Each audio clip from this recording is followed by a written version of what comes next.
Veseljačenje z mamo Manko. Ker ste vi tako želeli. Naravnost iz Razbor na Dolenjskem. Je šel enkrat moj mož Korel z veselice. Mislim, enkrat. To gre doskrat, ne?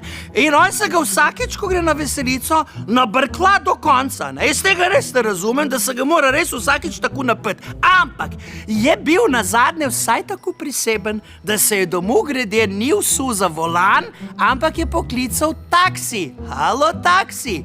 In je taksist prišel, je izstopil taksist iz avta, da bi Korlu pomagal. V avto pa ga je Korlu vprašal, poslušajte, a imate mogoče v prtljažniku placa za ene 10 litrov vina pa za eno porcijo odojka, ne? Pa je pa taksist odprl prtljažnik in mu ga je pokazal in rekel, evo, placa kakor čte. Pa se je Korel nagnil in se skozlal v prtljažnik. Pokrovitelj veseljačenja z mamo Manko je DK Les. Imate hlodovino? Mi imamo dober okus za les in odlične cene. DK Les. Posek in odkup brez sekiranja. Več na dkles.si.